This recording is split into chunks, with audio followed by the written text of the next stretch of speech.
میرے دوستو عزیزو، نئی نئی بیماریاں پیدا ہو رہی ہیں، آنکھ کی، کان کی، دماغ کی، سینے کی، ایسی بیماریاں پیدا ہو رہی ہیں جن بیماریوں کے لوگ نام بھی نہیں جانتے، اور ایسی بیماریاں پیدا ہو رہی ہیں کہ ڈاکٹر اس سے کہتے ہیں کہ یہ ہمارے سمجھ میں نہیں آتی کیا بیماری ہے، لاعلاج بیماری ہے۔ وجہ کیا ہے؟ وجہ یہ ہے کہ ہر عضو سے متعلق مستقل دعائیں تھیں، ہر عضو سے متعلق مستقل دعائیں۔ پہلی بات تو یہ ہے کہ اعضاء کی بیماریوں کا سبب کیا ہے۔ لوگ جسم کی بیماریوں کو باہر تلاش کرتے ہیں، حالانکہ یہ بات اللہ کی قسم کھا کر کہی جا سکتی ہے کہ باہر کی فضا میں بیماریوں کے وہ اسباب نہیں ہیں جو بیماریوں کے اسباب انسان کی بدعمالیوں سے پیدا ہوتے ہیں۔ جو بیماری انسان کی بدعمالی سے،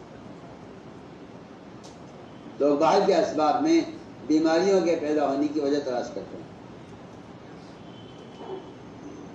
حالانکہ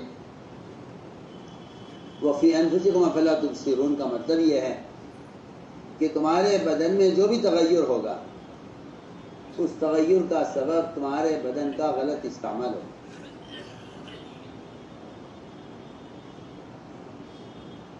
تو میں نے عرض کیا کہ بدن کے امراض کا جو سب سے پہلا سبب ہے وہ اعضاء کا غلط استعمال ہے،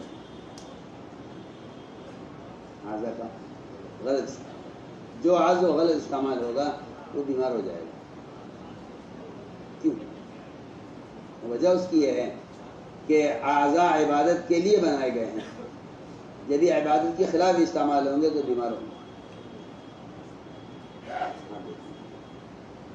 جتنے نئے گناہ ہوں گے اتنے نئے امراض ہوں گے، جتنے نئے گناہ ہوں گے اتنے نئے امراض۔ لوگ نئے گناہوں کی شکلیں بناتے ہیں اور ایجاد کرتے ہیں نیا گناہ۔ جو نیا گناہ ایجاد کرتا ہے لیکن اس سے نئی بیماریاں ایجاد ہوتی ہیں۔ اللہ یہ بات سب جانتے ہیں کہ جو بیماری آپ سے 100 سال پہلے نہیں تھی وہ آج ہے، تو 50 سال پہلے نہیں تھی، 10 سال پہلے بیماری نہیں تھی وہ آج ہے۔ وجہ اس کی یہ ہے کہ جو گناہ آج ہیں وہ 10 سال پہلے نہیں تھے، جو گناہ آج 10 سال پہلے تھے 50 سال پہلے نہیں تھے، جو گناہ 100 سال پہلے تھے اس سے پہلے نہیں تھے۔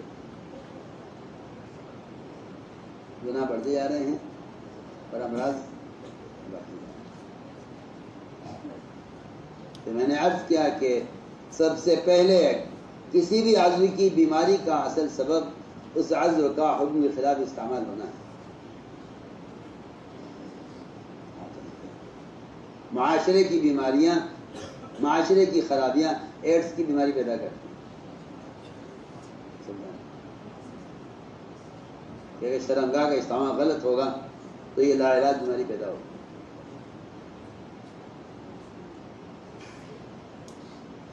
آنکھ کا، کان کا، زبان کا، جس چیز کا استعمال غلط ہوگا وہ بیمار ہو جائے گا، کیونکہ وہ اس کے لیے پیدا نہیں کی گئی، اس کے لیے پیدا نہیں کی گئی ہے۔ اپنے اعضاء سے گناہ کرنا اللہ کی تخلیق کے خلاف بدن کو استعمال کرنا ہے۔ اللہ کی تخلیق کا جو مقصد تھا عبادت، اس کے خلاف بدن کو استعمال کرنا ہے، گناہ کرنا۔ جب وہ گناہ کے لیے استعمال ہوگا تو اس کام کے لیے استعمال ہوا ہے اس کے لیے بیمار ہو جائے۔ تو یہ بالکل مسلم بات ہے کہ جو آدمی اپنے اعضاء کو گناہ میں استعمال کرے گا اس سے نئی بیماریاں پیدا ہوں گی۔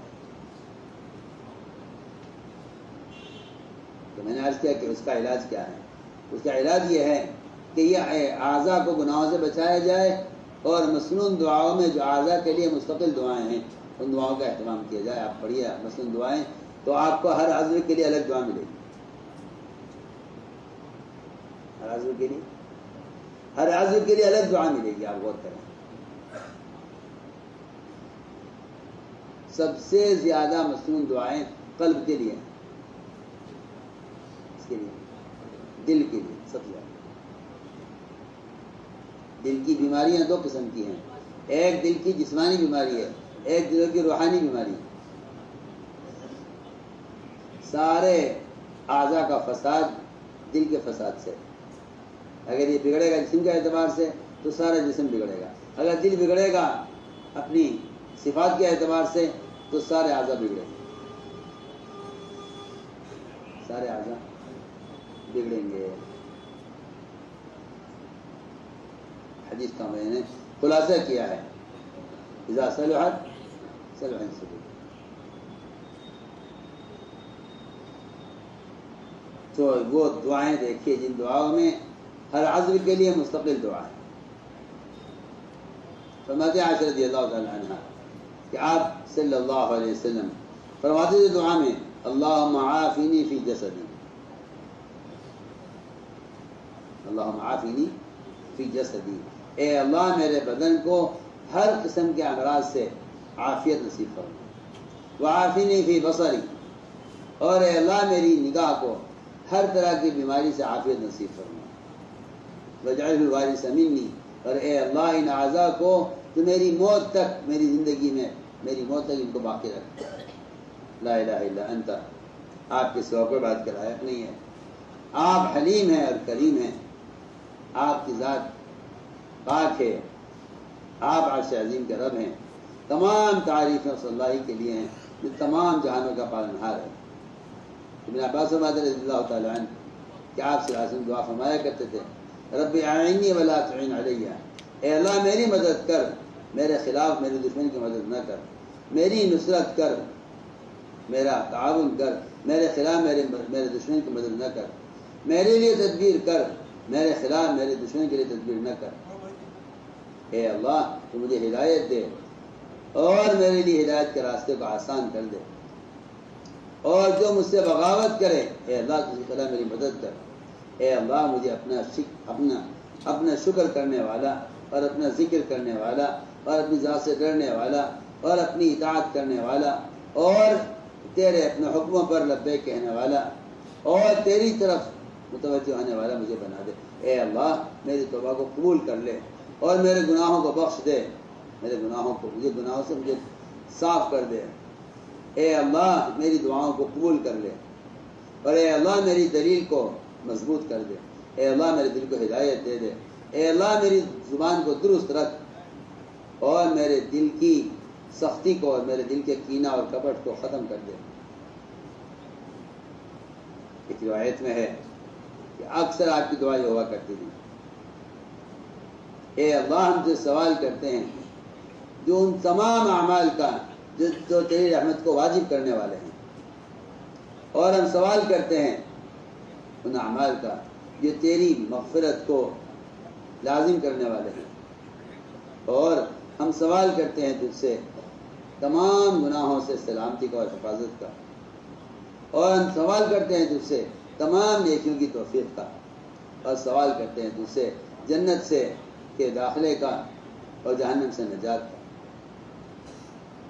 حضرت ابن عمر فرماتے ہیں کہ آپ صلی اللہ علیہ وسلم یہ دعا مانگا کرتے تھے اللہم اغفر لنا ذنوبنا وظلمنا وہزلنا وجدنا، اے اللہ ہمارے تمام گناہوں کو معاف فرما دے، ہم نے جس پر بھی ظلم کیا ہے اپنی ذات پر یا کسی پر اس کو معاف فرما دے، اور اے اللہ جو گناہ ہم نے مذاق میں کر لیا ہے اسے بھی معاف کر دے، اور جو گناہ ہم نے ارادتاً کیا ہے اسے ہی معاف کر دے، جو گناہ ہم نے جان بوجھ کر کیا ہے اس کو ہی معاف کر دے، اور اے اللہ ہمارے پاس تو گناہوں کی تمام قسمیں ہیں،